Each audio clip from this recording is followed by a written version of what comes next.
بسم اللہ الرحمن الرحیم۔ آج ہم انشاءاللہ غسل سے متعلق کچھ احکام پڑھیں گے، چونکہ ہمارے ابھی طہارت کا ہی باب چل رہا ہے۔ غسل کب فرض ہوتا ہے اور غسل کا طریقہ کیا ہے؟ رسول اللہ صلی اللہ علیہ وسلم نے فرمایا ان اللہ لا یستحی من الحق، اللہ تعالی حق بات کو بیان کرنے سے حیا نہیں کرتے۔ تو غسل کے جو مسائل ہیں ان میں بھی بعض دفعہ کچھ ایسی باتیں آتی ہیں جو بظاہر حیا کے خلاف ہیں، لیکن علم کی ایک بات ہے، سیکھنے اور سکھانے میں حیا اگر کریں گے تو پھر ظاہر ہے ساری زندگی جاہل ہی رہے گا انسان۔ اور غسل کے مسائل سیکھنا اس لیے ضروری ہے کہ غسل جب فرض ہوتا ہے تو جب تک مکمل غسل نہ ہو آپ کی نماز ادا نہیں ہوتی۔ رسول اللہ صلی اللہ علیہ وسلم نے فرمایا الماء من الماء، حدیث ہے کہ غسل فرض ہوتا ہے خواہش نفس کے ساتھ جسم سے منی خارج ہونے سے۔ مرد پہ غسل کب فرض ہوگا؟ جب اس کے جسم سے شہوت کے ساتھ منی خارج ہو۔ منی بالکل سفید رنگ کی چیز ہے، ایک ہوتی ہے مزی۔ شہوت پیدا ہونے سے اگر کسی کے مرد یا عورت کے صرف رطوبت خارج ہونا شروع ہو گئی، اس سے غسل فرض نہیں ہوتا۔ جب تک مکمل شہوت پوری نہیں ہو جاتی اور مادہ منویہ خارج نہیں ہو جاتا، چاہے احتلام کی صورت میں ہو یا کسی بھی طرح سے ہو۔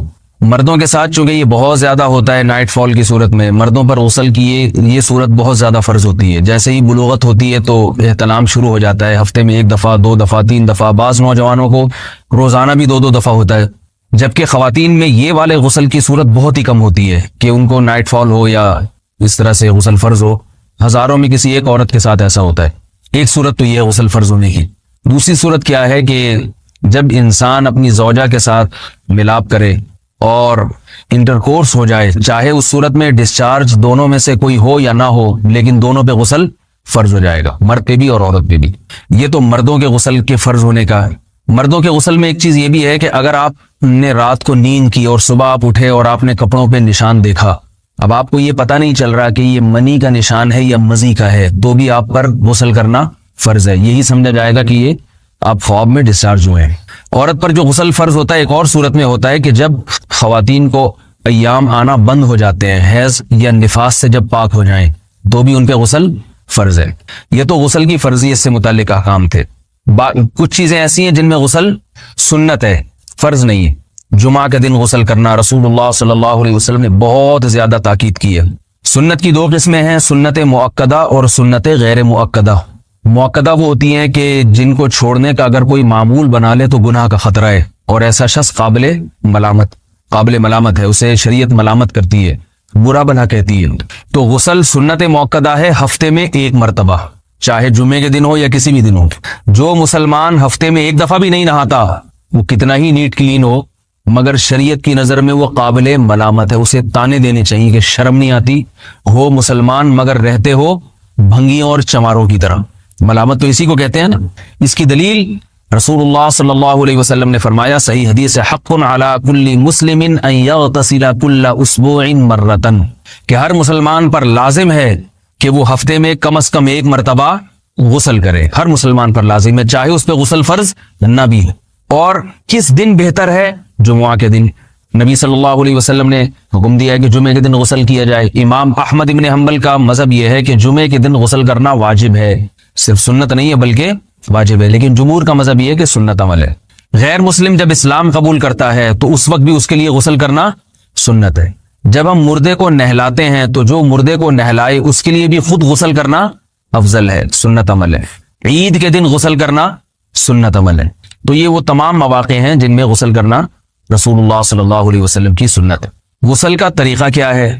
غسل میں 3 چیزیں فرض ہیں، منہ بھر کے قلی کرنا، ناک میں پانی ڈالنا کہ ناک کی جو نرم جگہ ہے یہ اچھی طرح تر ہو جائے، اور پورے جسم پہ 1 مرتبہ پانی بہا دینا کہ جسم میں بال کے برابر جگہ بھی خشک نہ رہے۔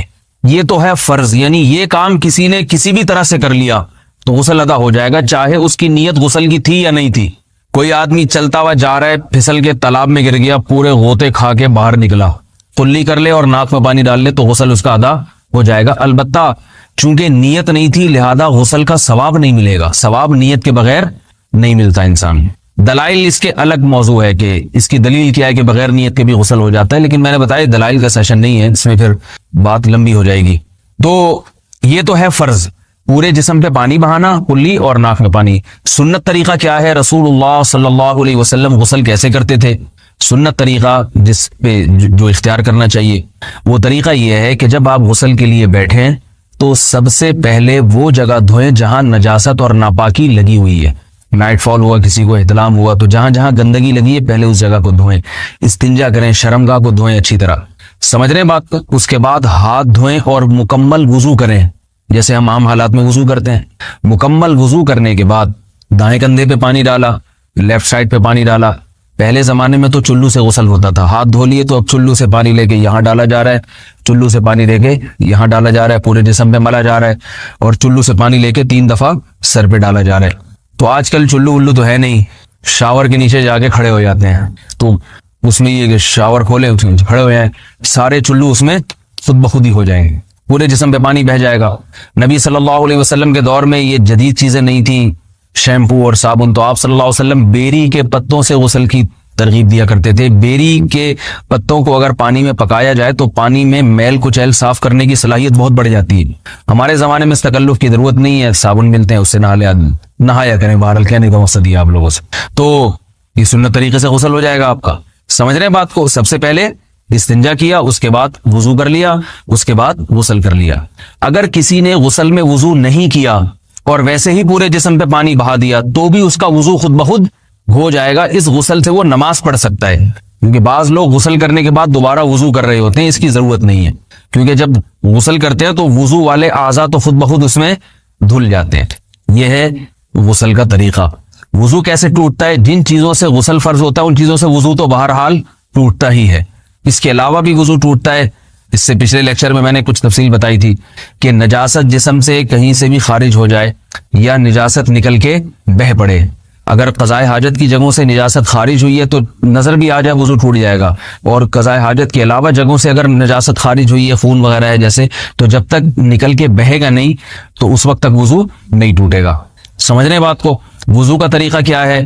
سب سے پہلے دونوں ہاتھوں کو دھویا جائے, 3 دفعہ کلی کی جائے, مسواک کی جائے, 3 دفعہ ناک میں پانی ڈالا جائے. پھر پورے چہرے کو, پیشانی یہ جو ہے جہاں سے پیشانی ہماری شروع ہو رہی ہے اور تھوڑی کے نیچے تھوڑی جہاں ختم ہو رہی ہے, اور ایک کان کی لو سے دوسرے کان کی لو تک 4 اعضاء ہیں وضو میں دھونا فرض ہیں. 1 چہرہ, نمبر 2 بازو, نمبر 3 سر کا مسا, چوتھائی سر, اور نمبر 4 پاؤں کو دھونا. اس کی دلیل قرآن مجید کی مشہور آیت ہے فَاغْسِلُوا وُجُوهَكُمْ وَأَيْدِيَكُمْ إِلَى الْمَرَافِقِ. اللہ فرماتے ہیں ایمان والو, جب نماز کا ارادہ ہو تو اپنے چہروں کو اور اپنے ہاتھوں کو دھو, سر کا مسا کرو اور پاؤں کو ٹخنوں سمیت دھو. دھونے کا حکم ہے قرآن مجید میں. البتہ سر کے بارے میں یہ نہیں ہے پورے سر کا مسا کرو, بلکہ آ رہا ہے وَامْسَحُوا بِرُؤُوسِكُمْ. با کا لفظ ہے, با آتی ہے تبعیض کے لیے کہ سر کے بعض حصے کا مسا. اب بعض حصے کا قرآن حدیث میں کہیں تذکرہ نہیں ہے, تو اس میں فقہاء کرام کے اجتہادات ہیں. امام شافعی فرماتے ہیں تھوڑا سا بھی ٹچ کر لیا سر کو ہو جائے گا. امام ابو حنیفہ فرماتے ہیں نہیں, کم از کم 1/4 کا ہونا ضروری ہے. سب کے اپنے اپنے دلائل ہیں, ان دلائل میں نہیں جاتا. فقہ حنفی کو جو فالو کرنے والے ہیں تو ان کو چاہیے کم از کم 1/4 سر کا مسا, یہ فرض ہونے کے لیے ضروری. مگر سنت کیا ہے؟ پورے سر کا مسا. نبی صلی اللہ علیہ وسلم دونوں ہاتھوں کو بھگو کے پورے سر کا مسا کرتے تھے ایسے. سمجھ رہے بات کو؟ اور مسا کے جو یہ ٹیکنیکل طریقے ہیں کہ آپ یوں پہلے انگلی بنائیں, پھر یوں لے کر جائیں, پھر یوں گھما کے لائیں, پھر یوں, یہ ٹیکنیکل طریقے حدیث سے ثابت نہیں. مسا کا طریقہ کیا ہے؟ بھیگا ہوا ہاتھ لے کے ایسے پورے سر کو ہو گیا. پھر حدیث میں یہ بھی ہے کہ یوں لے جاؤ اور یہ بھی ہے کہ 2 واپس بھی لے کر آؤ, دونوں طرح سے ثابت. تو ایسے بھی کر سکتے ہیں کہ یوں لے جائیں, اور ایسے بھی کر سکتے ہیں لے کے جائیں اور پھر واپس بھی لے آئیں, دونوں طریقے جائز ہیں. لیکن کم از کم سنت اتنی ہے کہ پورے سر کا مسا ہونا چاہیے. بعض لوگوں کو شو مارنے کا شوق ہوتا ہے, اگر وہ واپس لائیں تو بال ان کے خراب ہو جاتے ہیں, کہتے ہیں یار یہ پھر مسئلہ خراب ہو جائے گا, تو پھر ایسے لوگ صرف یوں ہی لے جائیں کافی ہے. افضل تو یہ کہ یوں بھی لے جائیں, دونوں طرح سے صحیح ہے. بہرحال دونوں حدیث سے ثابت ہیں. سمجھ رہے بات کو؟ اور یہاں ایک اہم مسئلہ بتا دوں, قرآن مجید نے پاؤں کو دھونے کا حکم دیا ہے, پاؤں پہ مسا کرنے کا حکم نہیں دیا. اور حدیث میں خفین پر مسا کرنے کا حکم ہے. تو قرآن اور حدیث کو فقہاء نے جمع کیا ہے, لہذا وہ موزے جن میں آسانی سے پاؤں دھوئے جا سکتے ہیں ان میں چاروں ائمہ کے نزدیک پاؤں پہ مسا کرنا جائز نہیں. سعودی عرب میں جو بعض سلفی حضرات اور یہاں ہمارے ہاں بھی اہل حدیث حضرات نے عام موزوں پر بھی جو مسا کی ایک روایت ڈال دی ہے, اسلاف میں, تابعین, تبع تابعین میں اور چاروں ائمہ کے مذاہب میں اس کا ثبوت نہیں ملتا. اگر اسلاف میں کوئی قائل بھی ہے تو ایک شاذ قول, اکا دکا قول ملتا ہے, ورنہ یہ ائمہ اربعہ کے مذہب کے خلاف ہے. اور جو احادیث جو نقل ہوتی ہیں صحیح سند کے ساتھ ان کے بھی خلاف اور قرآن کی آیت کے بھی خلاف ہے. اس لیے کسی نے عام ساکس پہ اگر مسا کر لیا، جو عام طور پہ آفس پہن کے جاتے ہیں لوگ، اس میں تو پاؤں، آپ اگر ساکس کو پانی کے نیچے رکھیں پورا پاؤں دھل جائے گا آرام سے. تو وہاں کیا ہو رہا ہے کہ قرآن مجید کے حکم کی مخالفت لازم آ رہی ہے، آپ پاؤں دھو نہیں رہے. تو اس لیے ہم یہ سمجھتے ہیں کہ اس صورت میں نماز ادا نہیں ہوگی. سعودی عرب میں بعض سلفی حضرات نماز پڑھاتے ہیں، وہ ایسے ہی کرتے ہیں کہ عام ساکس پہ مسا کر کے نماز پڑھا لیتے ہیں. تو فتویٰ اسی پر ہے کہ ان کی اگر کسی کو یقین ہے کہ اس نے عام ساکس پہ مسا کر کے نماز پڑھائی ہے تو اس کے پیچھے نماز ادا نہیں ہوگی، کیونکہ قرآن کے مطابق اس کا وضو ہوا ہی نہیں ہے. صدیوں تک کوئی بھی اس قول کا قائل نہیں رہا ہے کہ عام ساکس پہ بھی مسا ہو جاتا ہے. یہ ابن تیمیہ رحمہ اللہ تعالیٰ 7ویں صدی میں اس کے قائل تھے، اور تابعین میں اکا دکا قول ملتے ہیں اس کے، لیکن شاذ قول ہیں، مرجوح قول ہیں جن پر امت نے فتویٰ نہیں دیا. اور اب سعودی عرب میں بعض سلفی حضرات اس کے قائل ہیں. ہمارے ہاں اہل حدیث حضرات بھی چونکہ اکثر سعودی عرب کے سلفی حضرات ہی کو فالو کرتے ہیں، تو انہوں نے بھی وہیں سے یہ فتویٰ لیا ہے. لیکن ائمہ اربعہ کے مذہب میں اور دلائل کے لحاظ سے دیکھا جائے تو یہ مذہب کمزور ہے. قرآن نے پاؤں کو دھونے کا حکم دیا، آپ دھوئیں گے پاؤں جب تک دھونا ممکن ہے. چمڑے کے موزے ہیں ان کو دھونا ممکن نہیں ہے اتارے بغیر، لہذا ان موزوں کے اوپر مسا ہو جائے گا. تو اس سے قرآن پر بھی عمل ہو جائے گا اور حدیث پر بھی عمل ہو جائے گا. اس لیے ائمہ اربعہ نے جو قرآن و حدیث کو سمجھ کے جو فیصلہ کیا ہے اس پہ چلنا ہمارے لیے زیادہ مفید ہے بنسبت آج کل کے جو علماء ہیں ان کی اپنی ذاتی آراء پر. اس لیے یہ بھی ایک وضو سے متعلق اہم مسئلہ تھا. سمجھ رہے ہیں؟ باقی تو ماشاءاللہ وضو کرنا سب کو آتا ہی ہے. اور وضو کے بعد دعا کیا ہے؟ کلمہ شہادت، اشہد ان لا الہ الا اللہ وحدہ لا شریک لہ اشہد ان محمدا عبدہ ورسولہ اللہم اجعلنی من التوابین واجعلنی من المتطہرین. اے اللہ تو مجھے بار بار توبہ کرنے والوں میں شامل کر دے اور بار بار پاکیزہ رہنے والوں میں شامل کر دے. توبہ اس لیے کہ میں نے ظاہری طہارت تو حاصل کر لی، مجھے روحانی طہارت بھی عطا کر دے. اگر میں نے گناہ کی ہوں تو مجھے ان سے بھی توبہ کی توفیق عطا فرما لے، تاکہ اس لحاظ سے بھی میرا وضو ہو جائے، اس لحاظ سے بھی میں پاک ہو جاؤں. سبحانک اللہم و بحمدک، نشہد ان لا الہ الا انت، نستغفرک و نتوب الیک.